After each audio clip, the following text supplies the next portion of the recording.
नमस्ते दोस्तों, स्वागत है आपका मेरे चैनल पे। आज की इस वीडियो में हम ये जानने वाले हैं कि भारत निर्वाचन आयोग द्वारा बिहार में मतदाता सूची विशेष गहन पुनर्निरीक्षण अभियान 2025 के लिए हम अपना वोटर आईडी कार्ड का फॉर्म कैसे भरें। चाहे तो ऑनलाइन भर सकते हैं आप, चाहे तो आप ऑफलाइन भर सकते हैं। क्योंकि बिहार के मतदाता सूची में बने रहने के लिए ये फॉर्म सबको भरना है। तो बने रहिएगा मेरे साथ इस वीडियो में। आपको स्टेप बाय स्टेप गाइड करके मैं ये बताऊंगा कि आप ऑनलाइन या फिर ऑफलाइन कैसे फॉर्म भर सकते हैं। ऑनलाइन अप्लाई करने के लिए सबसे पहले ये जरूरी है कि आपका रजिस्ट्रेशन होना चाहिए इलेक्शन कमीशन की वेबसाइट पे। अगर आप रजिस्टर हैं तो डायरेक्ट लॉगिन करके अप्लाई कर सकते हैं। अगर आपने रजिस्ट्रेशन नहीं किया है तो आप क्रोम ब्राउजर में voter.eci.gov.in वेबसाइट को ओपन कर लेंगे। तो जैसे ही voter.eci.gov.in वेबसाइट लोड हो जाएगा तो कुछ इस तरह से आपको इंटरफेस देखने को मिल जाएगा। तो यहाँ पे देख सकते हैं कुछ महत्वपूर्ण तारीख दी गई है, राइट। जैसे अगर हम बोले तो गणना प्रपत्र भरने की अवधि 25 जून से 26 जुलाई 2025 तक है। मतदाता सूची का प्रारूप ड्राफ्ट प्रकाशन का जो डेट है वो 1 अगस्त 2025 है। दावे और आपत्तियों की अवधि 1 अगस्त से 1 सितंबर 2025 तक है। और अंतिम मतदाता सूची का प्रकाशन 30 सितंबर 2025 को हो जाएगा। तो ये कुछ महत्वपूर्ण आपको डेट दिखने को मिल जाएंगे। जैसे आप इस वेबसाइट पर नेविगेट करेंगे, हमें क्या करना है कि इसको क्लोज कर देना है। क्लोज करके और फिर हमें आगे बढ़ना है।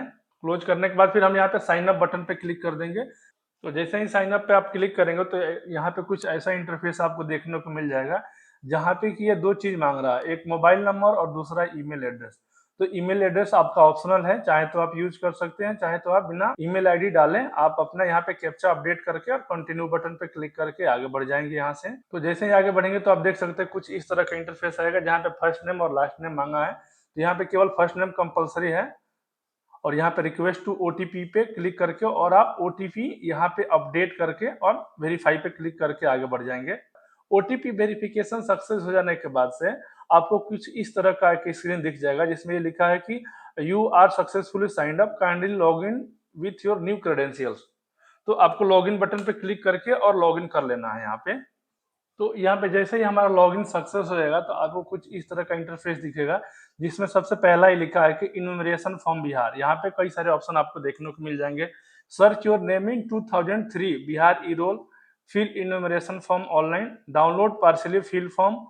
तो इस तरीके से आप अपने रिक्वायरमेंट के अकॉर्डिंग यहाँ पे जैसे अगर आपको 2003 के वोटर लिस्ट में आपको नाम ढूंढना है तो वहाँ पे search in 2003 Bihar E role.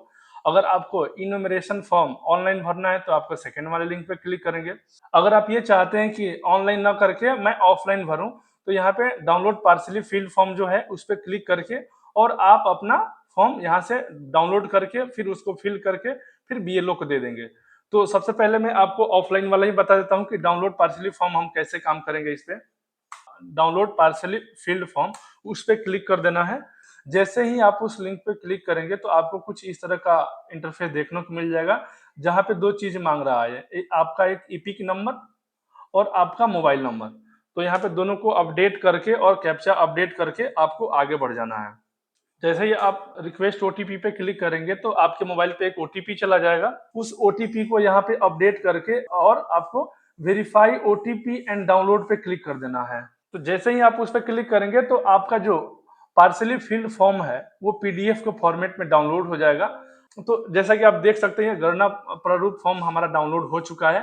अब यहाँ पे कई सारे कॉलम्स जो है वो हमें भरना है, राइट। जैसे कि हमें पता भरना है, उसके बाद हमारी जन्म तिथि को भरना है, आधार नंबर यहाँ पे वैकल्पिक है, उसके बाद आपको मोबाइल नंबर डालना है, उसके बाद आपके पिता का कानूनी अभिभावक का नाम भरना है, माता का नाम भरना है, अगर आपके जीवन साथी जो है उनका अगर है, अगर विवाहित हैं आप तो उनका नाम डाल सकते हैं। इसके अलावा ईपिक नंबर सबके लिए यहाँ पे मांग रहा है, यदि उपलब्ध है तो मतलब ये कंपलसरी नहीं है, वैकल्पिक है। इसके अलावा जिस कैटेगरी में आप फॉलो कर रहे हैं उस पर अपडेट करके फिर डेट और साइन के साथ आप इस फॉर्म को भर करके और अपने बीएलओ को जमा कर सकते हैं। तो इस तरीके से आप क्या कर सकते हैं कि ऑफलाइन फॉर्म कर सकते हैं। दूसरा तरीका ये है कि ये जो फॉर्म है बीएलओ के साइड से मिल जाएगा आपको। आपको इस फॉर्म को भर करके फिर दोबारा बीएलओ को वापस कर देना है। तो ये जो तरीका है वो आपका ऑफलाइन भरने का हो गया। अब मैं आपको बता रहा हूँ कि ऑनलाइन फॉर्म आप कैसे भरेंगे। तो अगर आप चाहते हैं कि आप ऑनलाइन फॉर्म भरें तो आपको क्लिक करना होगा फिल इन्यूमरेशन फॉर्म ऑनलाइन पे। जैसे ही आप फिल इन्यूमरेशन फॉर्म ऑनलाइन पे क्लिक करेंगे तो देख सकते हैं यहाँ पे एक दूसरा इंटरफेस आ गया है।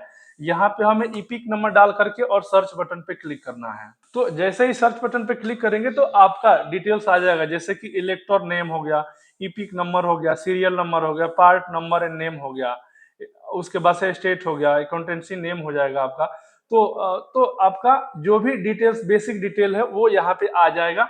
अब इसके बाद आपको क्या करना है कि मोबाइल नंबर अपडेट करके, जो नीचे यहाँ पे मोबाइल नंबर का ऑप्शन आ रहा है, यहाँ पे मोबाइल नंबर डाल करके और सेंड ओटीपी पे क्लिक करना है।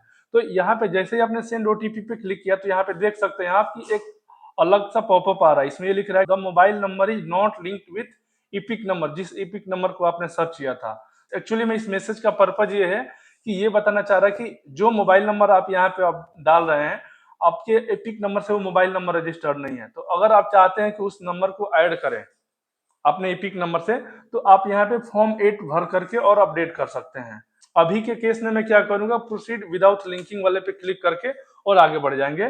तो जैसे ही आगे बढ़े यहाँ पे, तो यहाँ पे देख सकते हैं कि यहाँ पे कई सारे ऑप्शन आ रहे हैं। ऑप्शन अगर बोले तो हमारा आपको इमेज यहाँ पे अपलोड करना है, उसके बाद से आपको डेट ऑफ बर्थ अपडेट करना है यहाँ पे, आधार नंबर आपका ऑप्शनल है यहाँ पे, उसके बाद से गार्जियन का नेम या फिर फादर नेम करना है, मदर नेम, स्पाउस नेम, उसके बाद से डेट ऑफ सबमिशन हो गया, और उसके बाद से आपको अपना सिग्नेचर अपलोड करना है। इसके अलावा फादर का ईपिक, मदर का ईपिक या फिर स्पाउस का ईपिक, ये जो भी है ये आपका ऑप्शनल है।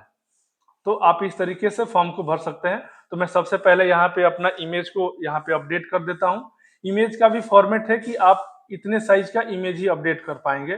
तो अगर आपको नहीं पता है कि हम इमेज को कैसे रिसाइज करें, तो गूगल पे सर्च करके और आप अपने रिक्वायरमेंट के अकॉर्डिंग जो यहाँ पे मांग रहा है, जैसे कि इमेज का जो साइज हो वो जेपीजी के फॉर्मेट में 2 MB से कम होना चाहिए या फिर 2 MB के बराबर होना चाहिए, पीएनजी में 2 MB का होना चाहिए।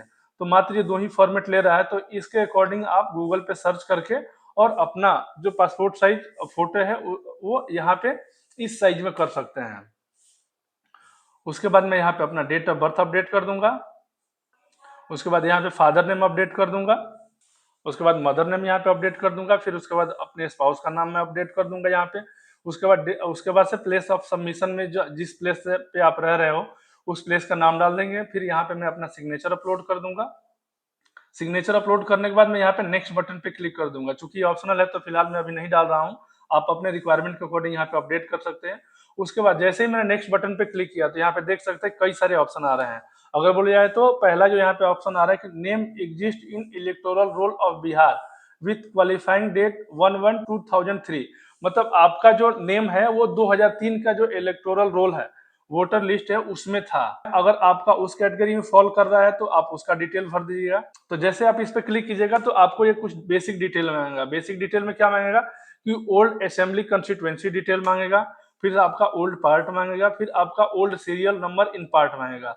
तो आपका पिछला जो भी डिटेल था वो आप यहाँ से भर सकते हैं। अगर आपको नहीं पता है कि हम अपना पुराना डिटेल कैसे निकाले तो आप इस तरीके से निकाल सकते हैं आपका पुराना डिटेल। तो यहाँ पे देख सकते हैं कि यहाँ पे एक जो हमारे पास ऑप्शन आ रहा है कि search your name in 2003 Bihar E roll. तो इस लिंक पे क्लिक करके और आप इसमें अपना पुराना डिटेल ढूंढ सकते हैं। यहाँ पे भी 2 ऑप्शन है, या तो आप डायरेक्ट यहाँ पे अपना ईपिक नंबर डाल दें या फिर अपना डिस्ट्रिक्ट सेलेक्ट कर लीजिए, फिर आप 2003 का विधानसभा क्षेत्र सेलेक्ट कर लीजिए, फिर भाग संख्या और नाम जहाँ पे आप वोट देते थे उसको सिलेक्ट कर लीजिए। तो वहां से आप अपना पूरा डिटेल देख सकते हैं। तो मैंने यहाँ पे बेसिक डिटेल जो भी यहाँ पे मांग रहा हूँ मैं अपडेट कर दे रहा हूँ, और यहाँ से एक आपको पीडीएफ फाइल मिल जाएगी। उस पीडीएफ फाइल में आपको अपनी डिटेल मिल जाएगी। तो उस डिटेल को क्या कर सकते हैं कि आप उसको सेव कर लीजिए, इमेज के फॉर्मेट में सेव कर लीजिए, और सेव करने के बाद उसको आप फर्दर यूज कर सकते हैं। तो जैसे आप उस फाइल को सेव कर लेंगे, उस फाइल को सेव करने के बाद आप यहाँ पे ओल्ड असेंबली कंस्टिट्यूएंसी अपडेट कर देंगे, ओल्ड पार्ट अपडेट कर देंगे, old serial number in part यहाँ पे अपडेट कर देंगे जो आप उस पीडीएफ फाइल से निकाले थे। उसके बाद जो उस पीडीएफ फाइल से आपने स्क्रीनशॉट लेकर के सेव किया था उसको यहाँ पे सिलेक्ट करके और यहाँ पे अपलोड कर देंगे। Name exist in electoral roll of Bihar with qualifying date, और या इसको सिलेक्ट करके आप यहाँ पे अपना अपलोड कर देंगे इमेज फाइल को। दूसरा आपका ये ऑप्शन है कि बोर्न इन इंडिया बिफोर 1/7/1987, और दूसरा ऑप्शन ये कह रहा है कि आपका जो जन्म जन्म जो हुआ है वो 1/7/1987 या फिर उससे पहले हुआ है। तो इसको आप सेलेक्ट कर लेंगे। इसको जैसे ही आप सेलेक्ट करेंगे तो यहाँ पे देख सकते हैं कई सारे यहाँ पे डॉक्यूमेंट के ऑप्शन दे रहा है। तो आपके लिए जो भी इसमें अप्लीकेबल है उसको सेलेक्ट करके और वो सपोर्टिंग डॉक्यूमेंट यहाँ पे आप अपलोड कर सकते हैं। यहाँ पे भी आपको फाइल ध्यान रखना है कि आपका जो फाइल हो वो जेपीजी हो, पीएनजी हो या फिर आपका पीडीएफ हो। जेपीजी और पीएनजी का जो साइज हो 2 एमबी और पीडीएफ का जो साइज हो 3 एमबी से ज्यादा नहीं होना चाहिए। तो इस तरह से आप जिस भी कैटेगरी में फॉल कर रहे हैं उस कैटेगरी को सिलेक्ट कर लीजिए। सिलेक्ट करने के बाद से जो भी सपोर्टिंग डॉक्यूमेंट है और डिटेल्स है उसको अपडेट कर दीजिए। अपडेट करने के बाद लास्ट में स्क्रॉल करके जब आएंगे तो यहाँ पे एक डिक्लेरेशन का एक चेकबॉक्स दिख जाएगा आपको। आप इसको सिलेक्ट कर लीजिए। सिलेक्ट करने के बाद यहाँ पे एक प्रीव्यू का बटन है। आप जैसे ही प्रीव्यू पर क्लिक करेंगे तो आपने जो जो डिटेल्स आपने फिल किया था, इसके अलावा जो आपका प्रीवियस का जो भी डिटेल्स था वो यहाँ पे आपको देखने को मिल जाएगा। आप इसको एक बार वेरीफाई कर सकते हैं और वेरीफाई करने के बाद से आप इसको क्लोज कर देंगे। क्लोज करने के बाद आप देख सकते हैं कि आपका सबमिट बटन यहाँ पे इनेबल दिख रहा है।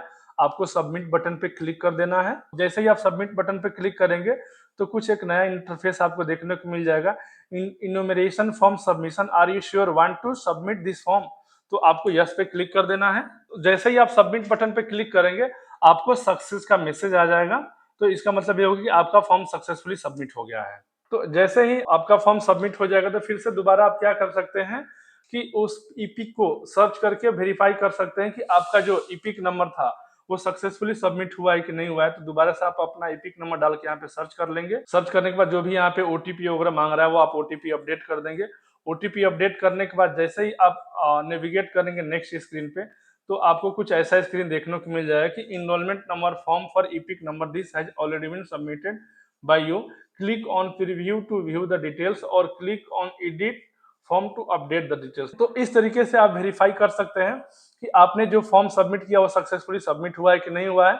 अगर आपको लगता है कि कुछ मिस्टेक हो गया तो यहाँ पे आप एडिट कर सकते हैं। इस तरीके से आप अपना इन्यूमरेशन फॉर्म ऑनलाइन भर सकते हैं, उसको वेरीफाई कर सकते हैं।